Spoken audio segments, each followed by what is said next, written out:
Le choc PSG-Barcelone est tout simplement gâché. Et vous avez pas idée à quel point les gars je suis dégoûté. Et vous allez peut-être me prendre pour un fou ou pour un mec parano, mais je vous jure que tout ça, c'est à cause de vous. Tout ça, c'est à cause des gens qui ont la bouche et qui parlent pour rien en pensant que les paroles n'auront jamais de répercussions. C'est-à-dire que Baldé se blesse miskin, indisponible 3 semaines, et la première chose qui a été dit du côté des Parisiens, c'est ça y est, les Barcelonais ont déjà une excuse au cas où ils perdent. C'est-à-dire qu'un joueur se blesse. Le premier truc auquel certains pensent, c'est bon, les Barcelonais ils ont déjà une excuse en cas de défaite. Quelques jours plus tard, Doué absent 3-4 semaines et on lui souhaite un très bon rétablissement. Et Dembélé absent 6 semaines et on lui souhaite aussi un très bon rétablissement. Gavi qui lui aussi est blessé et a fait une rechute et on sait pas quand il va revenir mais il sera pas là pendant le mois de septembre. Enfin bref, le choc entre le Paris Saint-Germain et le Barça commence à être gâché. Gavi c'est une rechute, Baldé lui c'est fréquent, Doué et Dembélé c'est sûrement dû à l'enchaînement des matchs. Mais maintenant j'espère que vous avez vu à quel point il faut faire attention à ce qu'on raconte sur les réseaux parce que j'imagine même pas toutes les personnes qui disaient il y a quelques jours les Barcelonais cherchent déjà des excuses. Et c'est ces mêmes personnes qui sont actuellement en train de se plaindre et d'insulter Deschamps car Doué et Dembélé se sont blessés. Enfin bref, sinon vous les gars vous en pensez quoi? Rano sur Snap, on s'ennuie.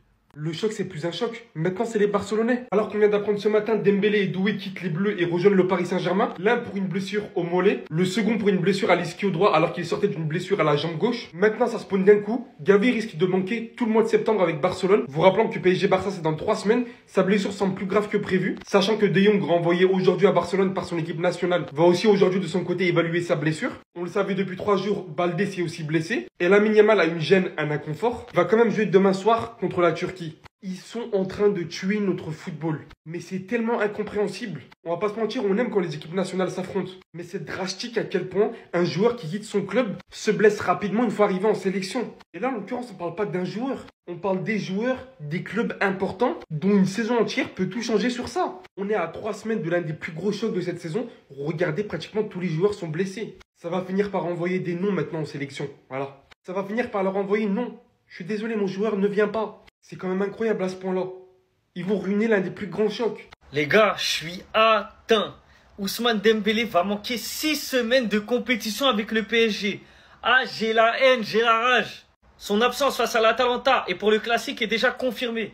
Et si c'est vraiment 6 semaines, si c'est 6 semaines, même contre le Barça, il n'est pas là, les gars. Le Barça, c'est dans 25 jours. 6 semaines, c'est plus que 25 jours. La vérité, je suis atteint de fou. On s'est fait niquer. Tout ça pour un vieux France-Ukraine. Le PSG pointe une gestion irrespectueuse du cas Ousmane Dembélé. Bah oui. C'est complètement fou de l'avoir fait jouer. Bah oui, mais lui aussi il m'énerve. Les gars, Dembou, je l'aime, c'est mon gars de fou. Mais, à un moment donné, en tant que joueur, toi aussi, prends la parole, dis, j'ai pas envie de jouer ce match-là, je me sens pas bien, c'est chaud. Tu sais que t'as eu une longue saison. Tu sais que là, en ce moment, t'as des blessures, que t'as du mal. La préparation n'a pas été optimale. Dis-moi, je joue pas. Faut que les joueurs aussi, ils apprennent à dire, moi, je peux pas jouer. Déjà, j'ai le seum contre Marseille, il sera pas là pour marquer contre eux. Alors s'il est pas là contre le Barça et que ça se confirme, ah, je suis atteint. Moi, je voulais voir son sourire encore contre le Barça, un petit sourire vicieux. En plus, le match contre Marseille, c'était la veille du Ballon d'Or. Donc il aurait pu aller taper Marseille là-bas et prendre son Ballon d'Or le lendemain. Et malheureusement, on pourra pas voir ça. J'ai la haine de fou. Franchement, Deschamps, je t'en veux. Deschamps, le staff médical de l'équipe de France, je vous en veux tous. Et Dembouze. Après à dire je suis fatigué, j'ai pas envie de jouer, tranquille, ton Ballon d'Or tu vas l'avoir. T'étais pas à un match prêt. C'est officiel, Ousmane Dembélé va manquer 6 semaines de compétition avec le PSG. Il va donc rater le match contre l'Atalanta, le classique contre Marseille et le match contre le Barça. C'est une catastrophe les gars, je suis dégoûté. Il va rater le match de l'année. Le match que tout le monde attendait et que tout le monde attend. Les gars, je veux une équipe complète du Barça, du PSG, pour le bien du divertissement. Alejandro Baldé devrait revenir pour le match contre le Paris Saint-Germain le 1er octobre. C'est déjà un bon point. Sans Dembélé, les gars, c'est plus le même match, je vous mens pas. C'est plus le même match sans Dembélé. Vous comprenez, vous commencez à être en accord avec Jules Koundé quand il dit sur le débat sur les enchaînements des matchs. C'est tout un écosystème qui est concerné par les calendriers infernaux. Je pense aux coachs, au staff technique qui pensent aussi qui ont aussi des familles, tout simplement. Les gens qui travaillent autour du football dans la vie. On surconsomme quelque chose, on accorde moins d'importance. C'est peut-être pour ça que certains matchs ont moins d'intérêt. C'est réel, les footeux, ils jouent beaucoup, mais surtout les staffs. On parle pas des staffs, des familles à côté. Ils gagnent pas autant que les footeux, mais ils sont toujours concernés par les calendriers infernaux. Même Kylian Mbappé, il a dit quoi? Il a dit, je sais pas si on est préparé à jouer 60 matchs. Je ne me rappelle pas avoir vu un joueur jouer 60 matchs à son meilleur niveau. C'est pas possible, il faut juste un peu de repos. Achraf Hakimi, Pedri, je pense qu'ils l'ont fait. Dans le futur, je crois que ça va être des retombées physiques. Mais là, je suis dégoûté, les gars, pour Dembélé. En fait, j'ai capté, vous voulez éteindre notre plaisir, en fait. Lamine Yamal reçoit une gêne au dos, mais sa participation contre la Turquie n'est pas menacée. Comment ça, il est pas menacé? Renvoyez-le à Barcelone, ça va faire comme Dembélé. Là, on vient d'apprendre qu'il est forfait 6 semaines et qu'il va manquer le PSG-Barça. Gavi, apparemment, sa blessure, elle est plus grave que prévu. Son objectif est de revenir contre le PSG, c'est même pas sûr. Frenkie de Jong, merci, il vient de rentrer à Barcelone. Ronald Koeman, il a décidé de le libérer. Baldé, apparemment, il devrait revenir pour le match contre Paris. N'y croyez pas, ça va faire comme contre l'Inter. Si c'est pour une rechute et qu'il soit forfait 3 mois après, non merci. Dites-vous, même les coachs, ils commencent à se blesser parce que Luis Enrique, il a été victime d'une chute à vélo et il va subir une opération pour une fracture de la clavicule. Grosse force à lui d'ailleurs. Les gars, c'est quoi cette trêve? Désiré Doué, on vient d'apprendre qu'il est forfait contre l'Atalanta. Sa durée d'indisponibilité, elle n'a pas encore été précisée. Là, vous nous dites, Lamine Yamal, il a mal, sa participation, elle est pas menacée. Mais les gars, normalement, pendant les trêves internationales, si un mec, il a un bobo, un petit bobo, normalement, il rentre. Regardez le Real Madrid, c'est eux qui ont tout compris, les gars. Si t'as des coachs qui sont pas capables de comprendre, les envoyez pas au rassemblement. Regragui, par exemple, sélectionneur du Maroc, il a dit à Hakimi, je vais le reposer parce qu'il en a besoin. Ça, c'est un coach qui comprend. Mais il y en a plein qui comprennent pas. Et Guettet, ça fait quoi après, les gars? Dites-moi vous en pensez en commentaire, les gars. J'espère vous amener, vous êtes des bons, nous, on avance. Les gars, je suis dégoûté. Je suis dégoûté parce que la plus belle affiche de la Ligue des Champions a déjà perdu de sa saveur. On est à 1 mois du choc, ça a déjà perdu de sa saveur. Voilà pourquoi on déteste les trêves internationales. Et voilà pourquoi Jules Koundé avait mis en garde sur le nombre de matchs. Officiel, Frenkie de Jong quitte le rassemblement hollandais pour blessure. Mais il n'y a pas que nous qui sommes touchés. Ousmane Dembélé va manquer 6 semaines de compétition avec le PSG. 6 semaines. Donc Dembélé, c'est sûr et certain qu'il ne sera pas là. De Jong et Baldé, on ne sait pas. Dembélé, c'est sûr qu'il n'est pas là. Désiré Doué, 3 à 4 semaines d'absence prévues. Donc ça veut dire que pareil, lui, il est très incertain contre le FC Barcelone. Donc en fait, on passe d'un choc avec les 2 meilleures équipes de la saison dernière qui s'affrontent, avec tous leurs joueurs, etc. Doué contre Yamal, ça nous disait, Dembélé, Rafinha. Au final, le Barça a 2 joueurs très incertains. Paris a un de leurs meilleurs joueurs incertains. Et peut-être leur meilleur joueur, Ousmane Dembélé, qui est sûr de ne pas être là. Donc les gars, cette trêve internationale, elle m'a déjà fané parce que quoi qu'il arrive, dans tous les cas, ça a fait perdre de la saveur à ce match-là. On pouvait avoir le plus beau match de l'année, mais non. Les 2 équipes ont enchaîné les blessures pendant cette trêve.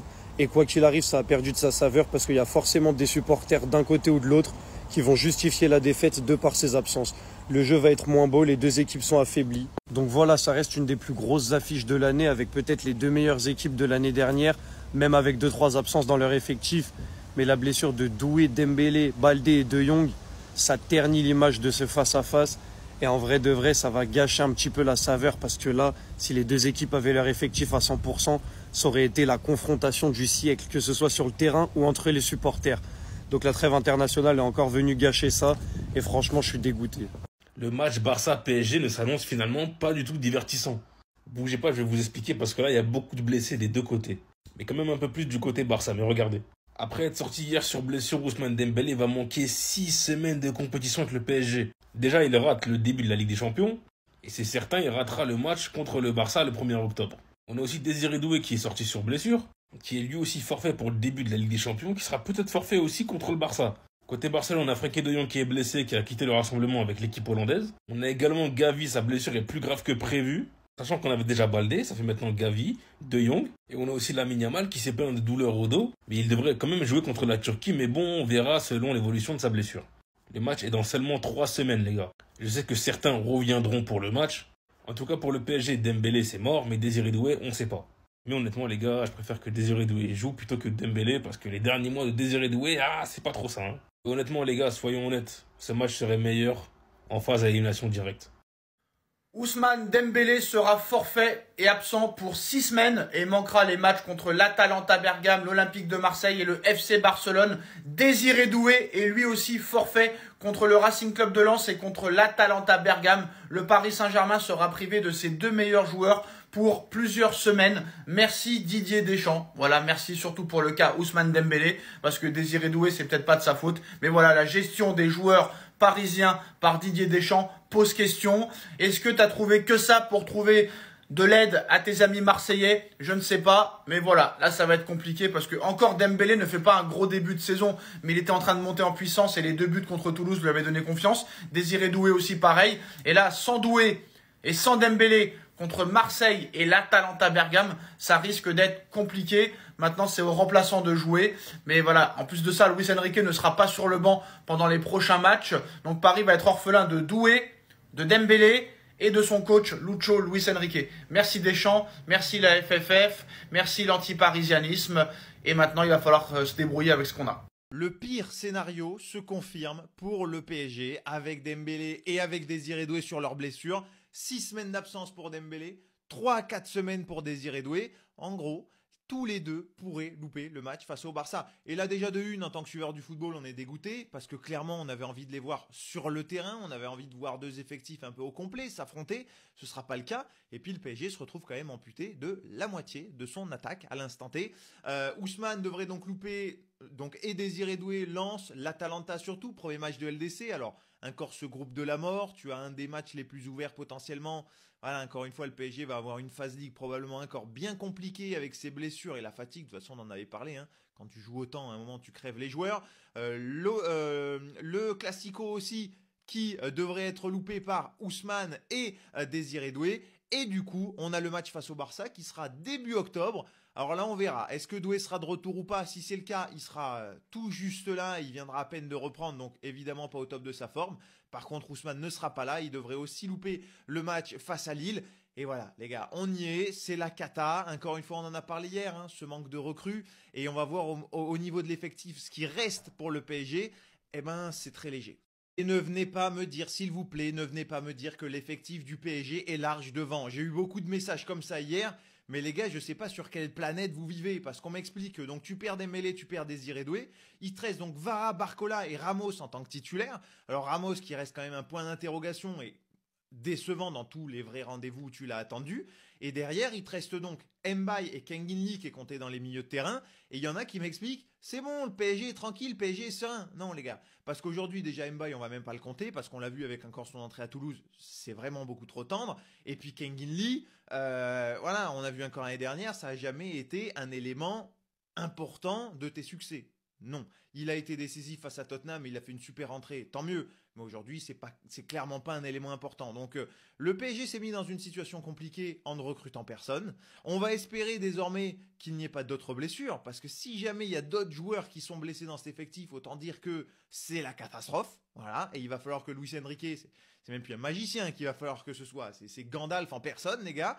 Parce que là, si jamais tu perds un de tes milieux de terrain, si jamais tu perds quelqu'un en défense, notamment sur les latéraux, c'est la cata totale. Donc on va voir ce que ça va donner, mais très très mauvaise nouvelle pour le Paris Saint-Germain.